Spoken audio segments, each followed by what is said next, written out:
Yo, good afternoon, everybody. How you doing? This is your coach, Renz.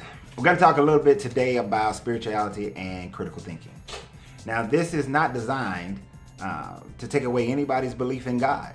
This is not designed to disrespect anybody. But it is actually a conversation that me and my lady had yesterday and today about how there is a lack of critical thinking when it comes to spirituality. Matter of fact, there's an argument that's going on a thread that I just turned off from myself being a part of, where critical thinking is not part of the conversation. That once the critical proof is not there or proof is added there, then the other side, the opposing sides, and even on the sides that I was on, critical thinking is still not there. So a friend of mine a long time ago said that the Bible, for him, stands for basic instructions before leaving earth. Basic instructions before leaving earth.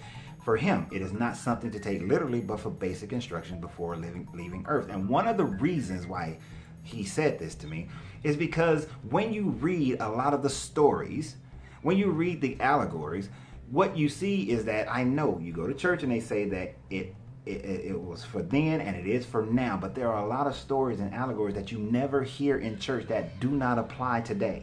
I'm sorry, they cannot apply today. Let me ask you a question, if this applies today.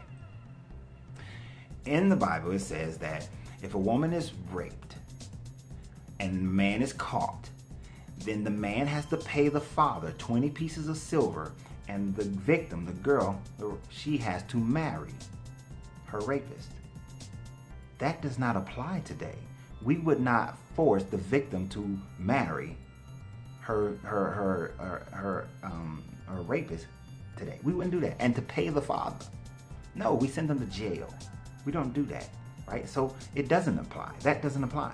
It also says that if a woman is raped and she's betrothed to another man, and she's raped in the city and does not cry out, then just as the rapist should be stoned, so shall the woman be stoned to death. So both of these people will be stoned to death. We don't stone people to death.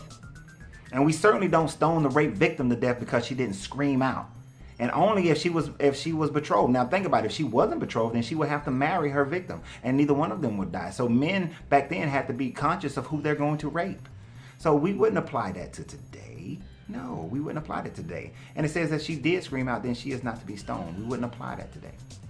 In 1 Timothy 4, it says that if any charges come up against the church leaders, then you shouldn't believe them unless they are witnessed by 3 or 4 more people. It also said don't drink just water, but to also drink wine. We wouldn't do that today. If a minister or a deacon or a church leader were to abuse someone, steal money, whatever, we investigate. We investigate. So it does not apply today, but you don't hear these messages because if you heard those messages, you know they don't apply today, then you would have to start utilizing critical thinking when you review and read those scriptures. So therefore, but since they don't, pastors are afraid that they would lose some of their flock. Priests are afraid that they would lose some of their flock. Many are afraid they would lose their flock. Imams, if they applied the Quran today, as it is written, then they would lose some of their flock. Because in today's world, it does not fit what was written around 600 AD, in the common area. And so it doesn't fit. It wouldn't work. Critical thinking does not work unless you can look at it as allegories and look at it as stories of how to apply it today. Now, there are many, many, many stories, many, many, many lessons in the Bible, Quran, Vedic, Torah, all these books that do apply, that you can use. For instance, but we have to critically think this. For instance, it says, all of them say that the church, that the tithes and offering in the church are supposed to take care of the widows and the orphans. Now let's get some critical thinking in here. Why would it just say the widows and the orphans? What about the widowers? What about the men who have lost their wives? What about the men who have lost their families? What about them? Now, we know in our world today that if a man who is a single man has issues, he goes to a church, he goes to a charity organization, they tell him no. Trust me, that happened to me. That was part of our conversation. That's what happened to me. I was told no. I expressed that I was paying my child support. I expressed that I was paying rent. I expressed that everything that I was paying, but yet, and that I got my kids every weekend. I was expressing all of that, but because I was a man, I was told no. Now, there has been an instance where a church told me yes, so I'm not indicting all churches. But I was told no because I'm a man. Now let it be a woman, more than likely she's going to be told yes. And then depending upon the church, she'll probably be told no, because some of these churches just gonna tell you no unless you are in the clique or you've been paying them tithes for 15, 10, 20 years. They still gonna tell you. But then there are instances where even they were told no. So here's the thing. Critical thinking about understanding with the widows and widowers. Why does it just say widows? Because back in those times when it was written, only if a woman had a husband, the husband dies, and then that woman is left without a male son, then all of her land can be taken, then all of her stock can be taken. She could be left with nothing, barren, no life. This is why Ruth had to go lay at Boaz's feet, because the men in that town could have taken anything they wanted from her, because a woman's value was equal to cattle. But we know in today's world a woman's value is not equal to cattle. So we can't apply just the widows and the orphans. We have to apply the widows, the widowers, the orphans, the ones in child foster care, the ones who are just suffering, period. People who are just in need, people who just lost their jobs, people who are just having a difficult time. That verse should be applied to everyone who is struggling, because not everyone is a woman living in a time frame where a woman's value was that of a sheep. And actually, sometimes it was less than a sheep. If she was barren or old, then her value wasn't even equal to cattle. It was less than cattle. That's why Naomi was like, girl, you need to go on somewhere.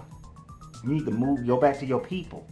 See, we got to be able to apply that and understand that, so that you can then say, okay, well, in today's world, we know we have to help people regardless of woman, man, regardless of all of that, but just looking at their situation, basic instruction before leaving earth. We have to understand it. It's just basic instructions, allegories that we should just take lessons from to understand how to live better. And yes, some of the stories we need to just don't even think about living that way, period, because we're not stoning people to death. We're not forcing the victim to marry the rapist. We're not doing those sorts of things. We're not having wild animals come and kill the little kids because they called a pastor baldy. Or if somebody does something wrong, we're going to investigate, because we have to protect people from aggressors. We have to protect people from pedophiles. We have to protect people from all these people who would do them wrong, who would mistreat other people simply because they stand on a pedestal of supposedly power. We have to be mindful of that. Think about it. Use critical thinking. There are tons of that. Measure twice, cut once. Count the cost.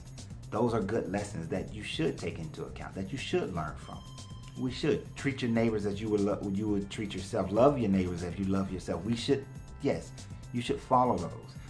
Do not steal, do not kill, do not covet your neighbor's wife, do not covet your neighbor's things. Those are good things that you should think critically of, basic instructions before leaving earth. But do not get caught up into believing every word and following every word, because if you did, then there are things that you would not do. There are things that you would change. This has been your Coach Remy. You got to free yourself to be yourself, because your greatness is non-negotiable.